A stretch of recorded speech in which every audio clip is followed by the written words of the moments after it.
Madam, why Suprabenz plus 5 is prescribed? What is the bad effect of long time intake of medicine for gas and acidity?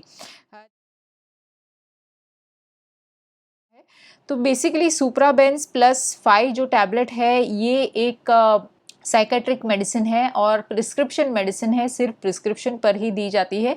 इसके अंदर combination of 2 drugs है, एक है escitalopram और एक है एटिजोलाम। अब ये दोनों मेडिसिन है, ये बेंजोडाइजिपिन के डेरिवेटिव्स है। अब ये कौन से कंडीशंस में यूज़ किया जाता है? स्पेशली ये मेडिसिन को एंजाइटी के लिए यूज़ किया जाता है, इसके साथ साथ पैनिक अटैक्स के लिए भी इसको इस्तेमाल किया जाता है, इसको डिप्रेशन के लिए भी इसका इस्तेमाल किया जाता है एंड माइल्ड इसके स्लीपिंग इफ़ेक्ट्स होते हैं उसमें यूज़ किया जाता है। डिप्रेशन में जनरली इरिटेबिलिटी होती है, लॉस ऑफ एपेटाइट होती है, एकदम चिड़चिड़ापन जो हो जाता है उसको ठीक करने के लिए ये सुप्राबेंस प्लस 5 प्रिस्क्राइब की जाती है। अब इसके इंडिकेशंस तो मैंने बता दिए। इसके कुछ इंपॉर्टेंट साइड इफ़ेक्ट्स है जो आपको पता होने चाहिए। सबसे पहले तो इसकी वजह से इरेगुलर हार्ट बीट होती है, बहुत ज़्यादा नींद आती है, किसी किसी को दिन भर में नींद आती रहती है, फ्रेश नहीं लगता, मसल वीकनेस या फिर मसल क्रैम्पिंग जैसा हो जाता है। कई लोगों को वर्टिगो जैसा प्रॉब्लम आता है, यानी कि ऐसा लगता है अभी बैठ के अगर उठते हैं तो ऐसा लगता है कि अभी बैलेंस गिर जाएगा या कुछ उनको सपोर्ट लेके उठना पड़ता है, तो इस तरह का बैलेंस कंट्रोल में थोड़ा सा प्रॉब्लम आ सकता है। कुछ पेशेंट्स को ये सुप्राबेंस प्लस 5 लेने के बाद यूरिनरी इनकॉन्टिनेंस होता है या difficulty in passing of urine होता है, यानी यूरिन करते समय उनको ज़ोर लगाकर पेशाब करना पड़ता है, ये हो सकता है।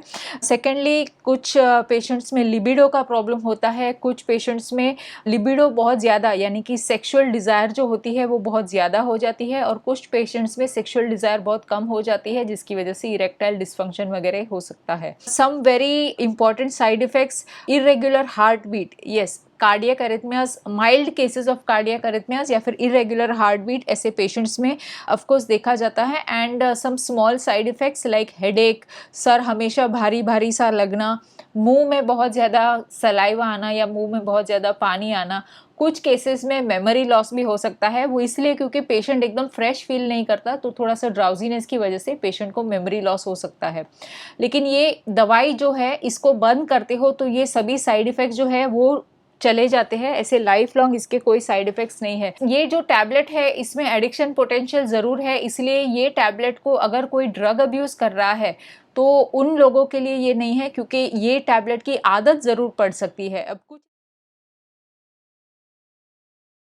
कुछ ऐसे मेडिकल कंडीशंस हैं जिसमें ये सुप्राबेंस प्लस 5 को इस्तेमाल नहीं करना चाहिए। सबसे पहले तो ऑब्वियसली प्रेगनेंसी, लैक्टेशन यानी स्तनपान कर रही महिलाओं ने इसको यूज़ नहीं करना चाहिए, प्रेगनेंसी में यूज़ नहीं किया जाता। लिवर प्रॉब्लम होता है, किडनी डैमेज होता है, उसमें यूज़ नहीं किया जाता। एक बहुत इंपॉर्टेंट चीज़ मैं आपको बताना चाहूँगी, कुछ लोग जो अल्कोहल एडिक्शन करते हैं या जो अल्कोहल लेते हैं, लिकर पीते हैं, दारू का नशा करते हैं, तो उन लोगों ने ये टैबलेट को बिल्कुल नहीं लेना चाहिए, क्योंकि अगर वो लेते हैं तो उसकी वजह से उनका लिवर बहुत सीवियरली डैमेज हो सकता है और ये दवाई से बहुत सीवियर रिएक्शन हो सकता है। सेकेंडली डायबिटीज़ के पेशेंट्स, यस, डायबिटीज़ के पेशेंट्स को भी ये मेडिसिन नहीं लेनी चाहिए। डायबिटीज़ के पेशेंट्स में अक्सर डिप्रेशन हो जाता है और मेनली डायबिटीज़ की दवाइयों की वजह से डिप्रेशन आता है, उसमें स्पेशली जो मेटफॉर्मिन वगैरह यूज़ की जाती है, तो उसका एक साइड इफ़ेक्ट होता है कि पेशेंट को डिप्रेशन हो सकता है। तो डिप्रेशन के लिए अगर आप लोग डॉक्टर को सही तरह से मेडिसिन आप कौन सी ले रहे हो या ये सब अगर आप जानकारी प्रॉपरली नहीं देते और इस तरह से टैबलेट अगर डॉक्टर आपको प्रिस्क्राइब कर लेते हैं और आप लेते हो, तो उसकी वजह से सिवियर साइड इफ़ेक्ट्स हो सकते हैं और इतना ज़्यादा ड्राउजीनेस हो सकता है कि पेशेंट ऑलमोस्ट बेहोश हो सकता है। लेकिन ये टैबलेट स्पेशली किसी भी तरह के विड्रॉल सिम्टम्स को ट्रीट करने के लिए इस्तेमाल नहीं की जा सकती। अगर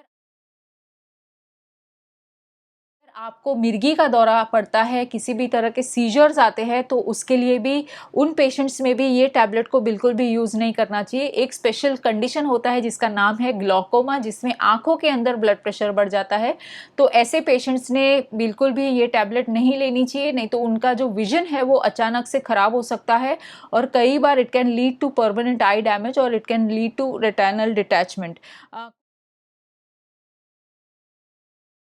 कुछ मेडिसिन के साथ सुप्राबेंज +5 रिएक्शन करता है। सबसे कॉमन है वो है सेट्रिजिन, यानी एलर्जी के लिए बहुत बार सेट्रिजिन दी जाती है। तो सेट्रिजिन अक्सर लोग बिना प्रिस्क्रिप्शन के मेडिकल स्टोर से खरीद लेते हैं। तो अगर आप सुप्राबेंज +5 ले रहे हो तो उसके साथ में किसी भी तरह की एलर्जी की मेडिसिन नहीं लेनी है। वॉमिटिंग की जो मेडिसिन होती है जैसे कि मेटोक्लोप्रोमाइड, इसको भी नहीं लेना है सुप्राबेंज +5 के साथ। कुछ ऐसे डायूरेटिक्स होते हैं, हार्ट के पेशेंट्स होते हैं तो वो लोग कई बार उनको डायूरेटिक्स दी जाते हैं जैसे फ्यूरोसमाइड या स्पाइरोनोलैक्टोन। तो डायूरेटिक्स अगर आप ले रहे हो तो उसके साथ भी इस तरह की मेडिसिन या फिर कोई भी तरह के बेंजोडाइजेपिन्स या साइकेट्रिक मेडिसिन अगर आप लेते हो तो डायूरेटिक्स उसके साथ रिएक्ट कर सकता है। और आखिर में डाइसल्फिराम। अब डाइसल्फिराम क्या है? डाइसल्फिराम के बारे में मैंने अभी संडे को जो वीडियो कंसल्टेशन हुआ था उसमें मैंने बताया था। डाइसल्फिराम बेसिकली एक तरह की ऐसी दवाई है जो दारू का नशा छुड़ाने के लिए इस्तेमाल की जाती है। तो अगर आपको दारू का नशा है और उसके लिए आप ट्रीटमेंट ले रहे हो या एडिक्शन की ट्रीटमेंट ले रहे हो तो ऐसे पेशेंट्स ने सुप्राबेंज +5 नहीं लेनी चाहिए। डायरेक्टली डाइसल्फिराम के साथ में रिएक्शन करता है और बहुत सीवियर रिएक्शन होता है। तो I hope you got your answer.